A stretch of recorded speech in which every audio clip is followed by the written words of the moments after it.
Most folks in cold water learned early not to look me in the eye. At near 7 feet tall, with shoulders wide enough to fill a doorway, I'd stopped expecting conversation long ago. A nod if I was lucky, a muttered joke if they thought I couldn't. Here. So I sat where I always did, in the far corner of the brass spur saloon, nursing a single coffee that had gone cold an hour before. Trying to fade into the smoke and clink of glasses. It was a windy afternoon, dust whirling in from the main street when the saloon doors creaked open. Every man at the bar turned to see the stranger step in. He moved deliberate-like, not slow, but with a sure rhythm, his boots sounding against the warped floorboards. He had a trail-worn coat, broad hat, brim low, and a way of feeling the air with each step, hand brushing along chairs as if counting them. I realized then the man was blind, but he walked straight toward me, not hesitating, not asking, not checking if he had the right table. He stopped at the edge of my shadow, took off his hat, and said in a voice that carried across the room, "Miss Magnolia Voss, will you marry me?" The room froze. Cards stopped mid-deal. A chair scraped against the wall. Somewhere a man chuckled, then choked it back. I didn't know this man. Not his name, not where he came from, not why he spoke like we'd met before.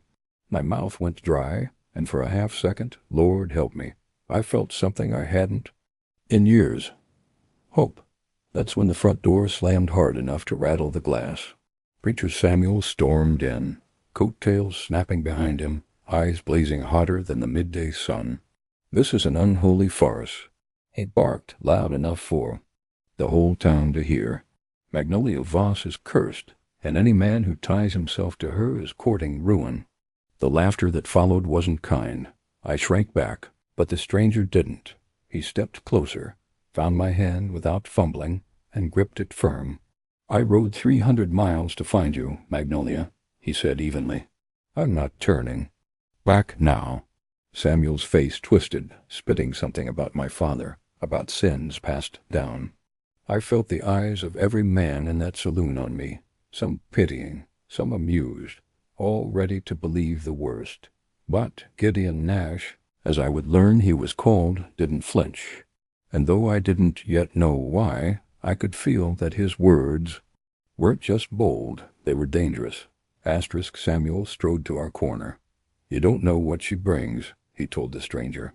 "The Lord marked this one. Men near her end up ruined or dead." The room hummed with mean agreement. I stared at my hands so they wouldn't see them shake. Gideon didn't let go. "I didn't ride 300 miles to ask you, preacher," he said. "I asked Magnolia." His voice was steady, iron under cloth. "I felt it the way you feel." A storm before thunder. Samuel reached to pry me loose. His fingers brushed my sleeve. Gideon shifted, quiet as a latch. The preacher's hand snapped back like it hit a stove. "Her size ain't a curse," Gideon said. "Your words are." Something slid from Gideon's coat and tapped the floor.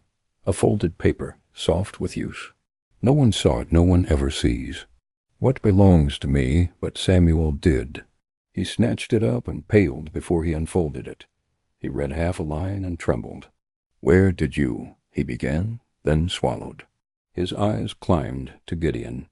"How long did you think it would stay buried?" Gideon asked. "How long could you blind a town with sermons and ledgers?" He turned toward me. "Magnolia, how many years did they call your father a fool who left you nothing but shame?" "All of them," I said. "Lies," Samuel said, smoothing the paper with unsteady hands. "Forgery. The devil copies signatures." "Then you won't mind when men who read the law have a look." Gideon lifted his chin. "Marshal?" Boots thudded at the doorway. 2 federal men stepped in, badges catching lamplight. "Afternoon," the shorter one said. "We're here for Reverend Samuel Pike on questions of federal fraud." The saloon shifted like a startled animal. I looked from the paper to the badge and back, as if a door had opened in a house I believed was only 2 rooms. I had blamed my size for every cruelty. I had not considered guilt needs somewhere to sit. Samuel tried to bluster. "These men don't know our ways. The woman is simple. Her father was a drunk. That ranch failed because it was stolen, Gideon said. You kept her poor to keep your theft quiet. Samuel set the paper down without meaning to. Gideon's fingers found it. How many funerals did you preach to hide? What you were doing in the back room. Bottles stilled. Card players stopped grinning. Shame rose like heat. For the first time I wondered if my solitude had been built for me by other hands. Samuel jabbed a finger at me. She draws disaster. Men lose crops. Water turns brackish. Stock die. Every time she sets foot. That's weather and bad. Luck, someone muttered. And bookkeeping, I faced Gideon. He held my hand. What is that paper? I whispered. A map, he said, and a will both in your father's hand. His voice softened. Proof you weren't the town. Curse, you were its rightful owner. My breath left me. The marshals stepped closer to Samuel. Wind pushed dust under the threshold. I squeezed Gideon's fingers. Reverend Pike, the marshal said, let's have a talk. Samuel smiled, a twist with no warmth. You'll have no say over me, he said. Not in this town? But his voice shook, and the whole saloon heard it. We were past curses now. We were arriving at truth, louder than any sermon I ever endured. The marshals didn't waste time. One of them, a broad man with a scar tugging at his cheek, motioned Samuel toward the door. We'll talk at the jail, he said. Samuel didn't move. I serve the Lord, Samuel said. Not Washington. The taller marshal stepped forward. Today you serve the law. He reached into his coat and produced another folded document, seal still intact. We've got federal orders on forged inheritance claims, bank fraud, and unlawful seizure of property belonging to one Magnolia Voss. My name rolled through the saloon like a dropped bottle. Every ear caught it, every pair of eyes turned. My way. I don't own property, I muttered, though my voice barely made it past my lips. Gideon's grip on my hand tightened. You do, he said, or you did, the Triple V. That name struck like a hammer to my ribs. The Triple V was the biggest spread in the territory.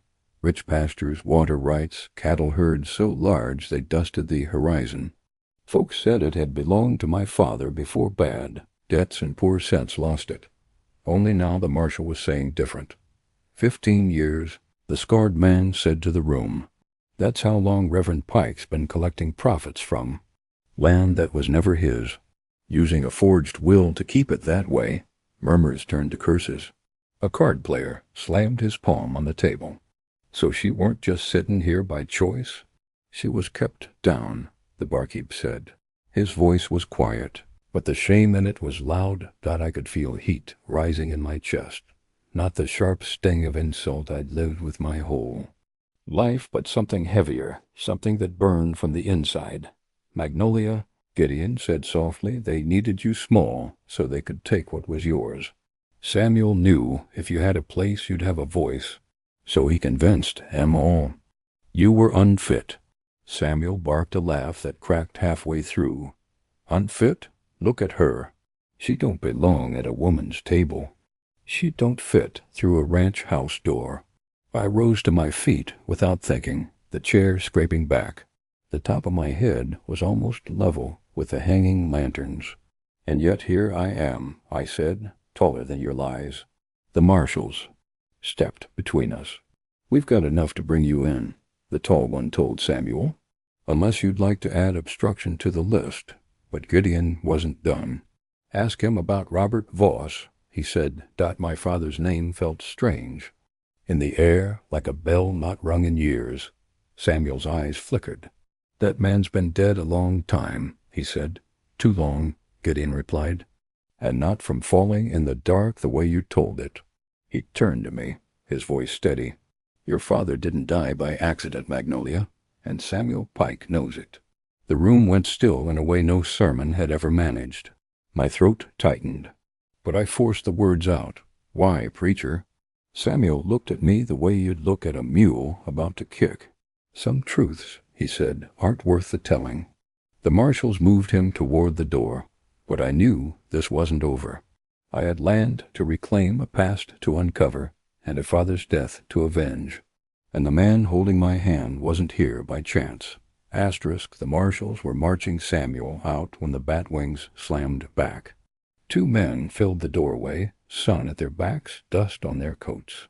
I knew the taller by the hitch in his shoulders, Laugh Mercer, my father's foreman, dead by canyon fall if talk was true. Beside him stood Thomas Ortega, scar under one eye. A face I knew from a photograph in a tobacco tin. Laugh took off his hat.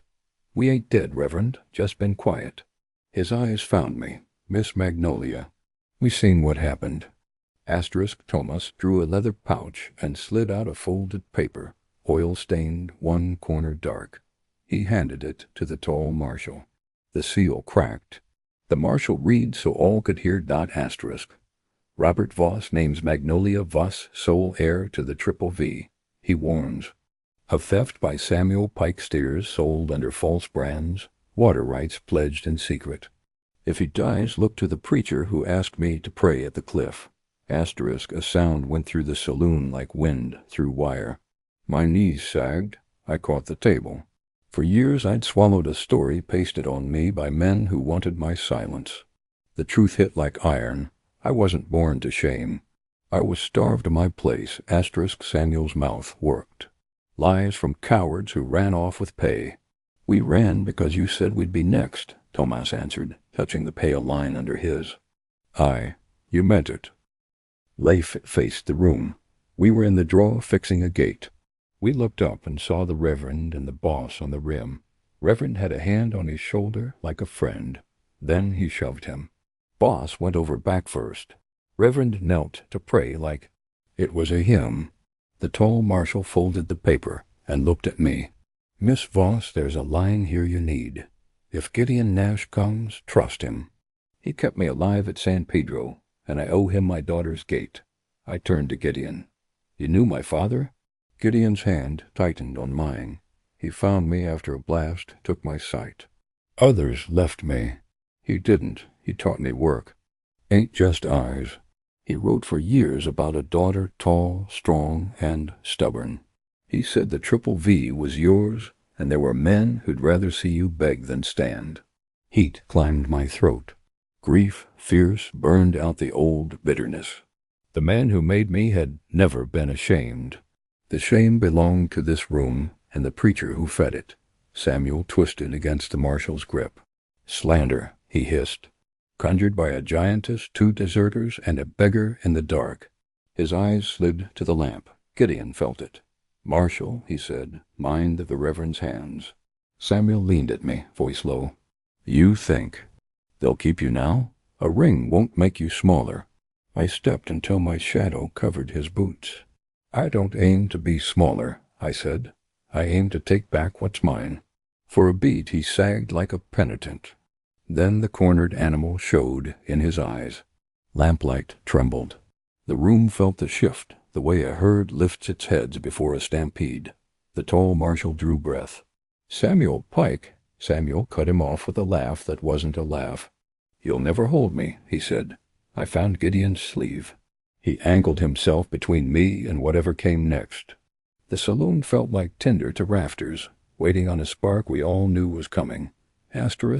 It happened fast, but not so fast I didn't see it coming. Samuel's hand shot out, snatching the oil lamp from the wall hook. He hurled it at the nearest table. Glass shattered, flame racing across spilled whiskey. Women screamed, men jumped back from the sudden burst of heat. He came at me then, knife flashing from his coat. The blade caught the lamplight, but before it got anywhere near my hand, clamped around his wrist. All the years of holding back, of lowering my voice, of making myself smaller so I wouldn't frighten folks, burned away in that moment. His arm felt like a dry branch in my grip. "Let go," he hissed, twisting, but I only squeezed harder. The fire spread quick, licking at the bar curtains. Smoke bit the air. Chairs scraped, boots pounded for the door. Gideon had stepped to my side, steady even without sight, his voice calm in the chaos. "Magnolia, hand him over." I yanked Samuel forward. wrenching the knife from his hand and tossing it across the floor. "This ends now," I told him, though my heart hammered like a war drum. The marshals grabbed him, dragging him toward the street, his curses swallowed by the roar of the fire. Then I turned to the rest of the room. "Get the buckets," I shouted. "Back door first. Get the women and children clear." I don't know if it was the fire, the size of me, or the way my voice carried, but people moved. We formed a line from the horse trough out back, passing buckets hand to hand, throwing water over the bar to keep the blaze from climbing higher. My skirt hem singed, the heat biting my calves, but I kept shouting orders, kept the line moving. The flames fought us like a living thing, snapping and sucking at the air, but when the roof started to groan, I knew we couldn't save the whole building. "Pull back," I ordered. "Keep the alley clear so it don't catch the smithy." We stumbled into the street, coughing smoke. The saloon windows glowed orange behind us, heat pushing against our backs. I turned in time to see the marshal shoving Samuel toward the jail, his hair wild, shirt scorched at the sleeve. Even in irons, he glared at me like a man who still had something left to burn. And in that moment, for the first time in my life, I felt the weight in my chest shift, not gone, but lighter. The town had seen me not as a curse, but as someone who'd stood between them and ruin, but in the flicker of Samuel's eyes, I knew this wasn't finished. The jail sat 2 doors from the livery, an adobe box with iron windows. We'd barely spit smoke from our lungs when a crack like bone split the air. Glass burst. Samuel wriggled through a broken window, blood on his wrist, and vanished into the crowd. He ran crooked, shouldering men aside. I saw the dark gleam on his sleeve coal oil. He ducked into the general store. A breath later, the doorway exhaled. Black, then orange. Jars pinged. Curtains leapt. He came out grinning, slopping oil along porch rails and posts as if painting scripture only he could read. "Water to the store." I yelled. Folks stared, stunned. Samuel turned to my voice. "You?" he spat. "Your father stood too tall. You'll join him." He flung the last of the can at my feet. Oil splashed my skirt. I stepped until heat edged my boots. "Pick your last lie carefully," I told him. He raised a broken bottle. "I asked Robert to pray at the cliff," he breathed. "I'll send his bloodline after him." I didn't wait.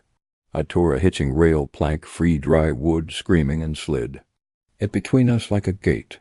His swipe scraped glass on grain. I drove with my shoulder and knocked him off the porch. He rolled, dragging a derringer from his boot. I caught his wrist, same bones, same panic, and pinned his arm with a plank until irons clacked shut. Lifted like black birds toward the feed shed and hotel roof. "Rake a break," I shouted. "Strip the alley to dirt. Axe scut the fence line. Buckets to roof sweat the shingles." This time they moved. We tore sheds loose with ropes and toppled them into the street to starve the fire. I dragged wheelbarrows into a chain, flinging dirt where tongues licked for new boards. Gideon stood steady in the churn, turning by my calls. When sparks kissed his coat, I slapped them out with my sleeve. Samuel watched through pain and iron. "You didn't save them," he rasped. "You only delayed it." "You planned to burn me like brush," I said, "so your theft never showed. You told them God's will was smaller than a woman's shoulders. Look at the will of these shoulders. The hotel-owning caught?" Our buckets went up in a hiss. The fire met the gap. We'd cut a bald strip of ground and wet plank and snarled. "They're like a coyote skidding on blue ice." Then it stuttered and fell back to coals. By midnight, the town smoked like a doused camp. People drifted near me without thinking, the way cattle edge toward a windbreak. The marshal's grip on Samuel held. His voice shook.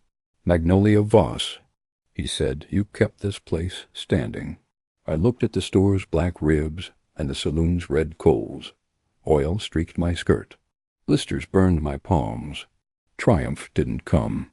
Something quieter did, like a door easing open. I turned to Gideon. "I'm not done," I said. He smiled without sight. No, ma'am.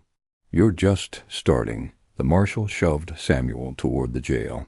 Tomorrow we inventory the Reverend's life, he said. Tonight we chain him to it. Samuel bared his teeth. I didn't need fire to kill your father. I only needed a push. And now, I said for all to hear, you'll feel what a pull can do. I jerked the rope that dragged him on, and the street split around us. By morning, the air still carried the sour tang of smoke, but the roofs were damp, and the fences still stood. Folks walked like they'd been through a long sickness, slow, quiet, looking around as if to make sure the town was still there. I was at the jail when the marshals cracked open Samuel's safe. The iron door groaned and the light fell on. Stacks of ledgers, folded deeds, and canvas bags heavy with coin. One of the marshals counted in a low whistle.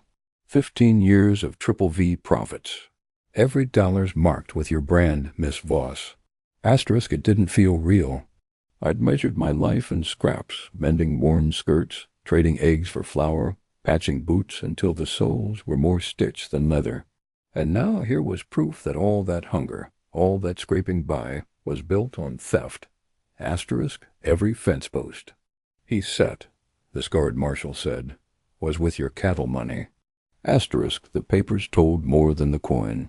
Water rights, grazing contracts, even orders for new buildings on the Triple V, all in Samuel's name, signed with a forgery so good it had fooled the county for over a decade. I stood there with my hands on the desk, staring at my father's true will, the ink faded but steady. It was written for me. The land, the herds, the house, all meant to be mine. You'll have to reclaim it proper, the tall marshal said. But with this, there's no fight you can lose. The town gathered as I walked out with Gideon at my side. Word spread. Quick, Magnolia Voss owned the Triple V again. Some hung back, ashamed of the years they'd left me to scrape by. Others stepped forward, offering work, timber, stock. I didn't forget who had looked away, but I took every offer. Asterisk, the first thing I did was ride out to the ranch.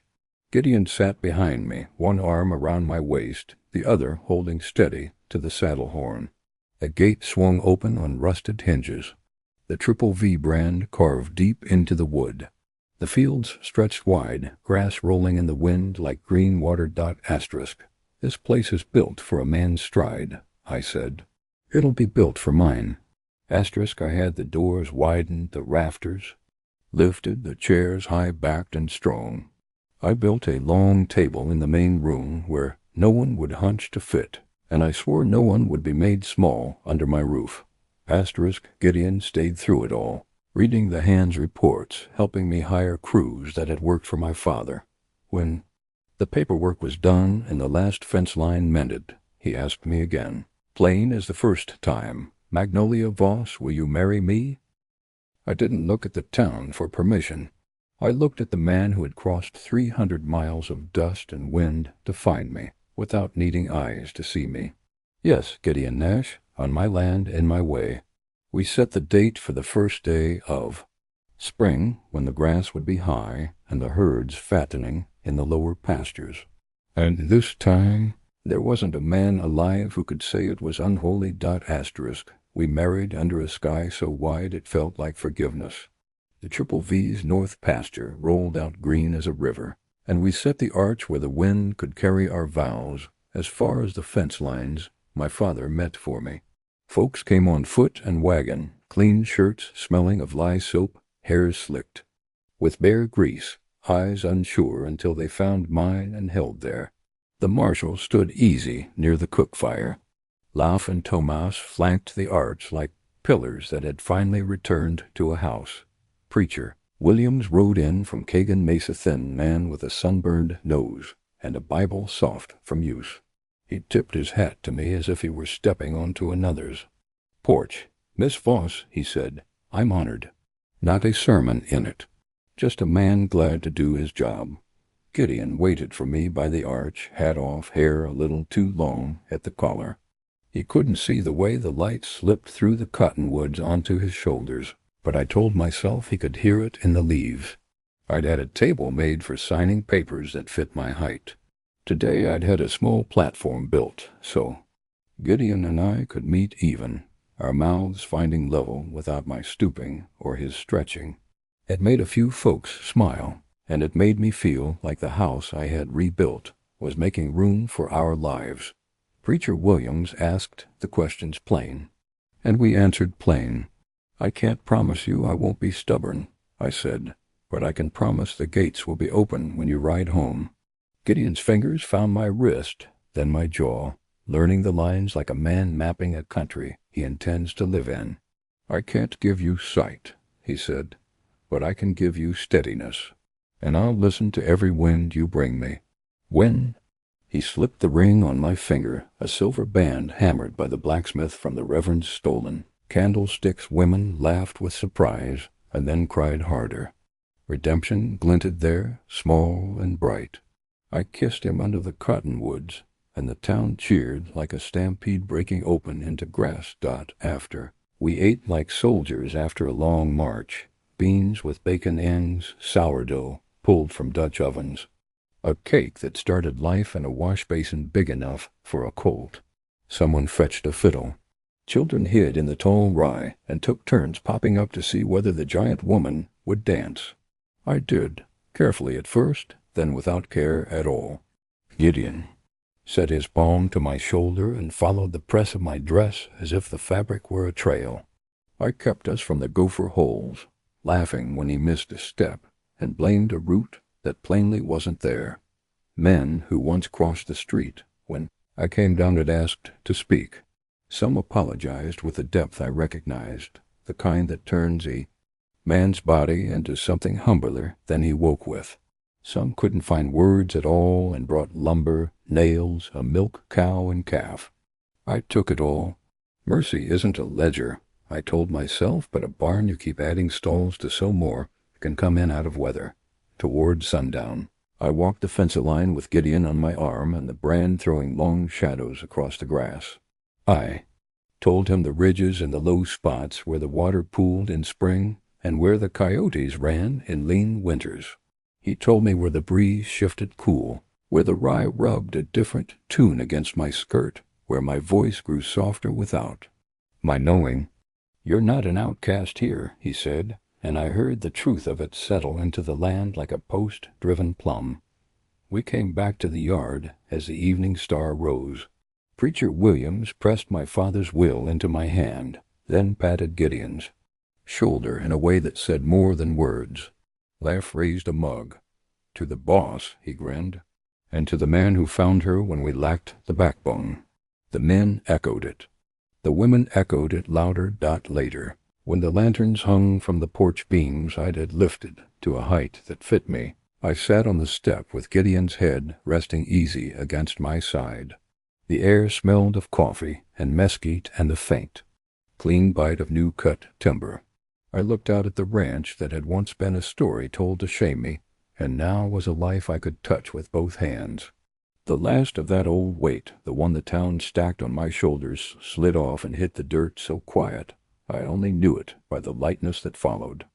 Mrs. Nash, Gideon said, tasting the name, grinning at his own boldness.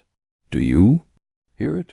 The cattle talking, the wind telling the fence which way to lean. I hear it, I said, and I hear another thing. What's that? That I am done being small. I took his hand and stood, taller than the doorway, taller than every story they ever told about me.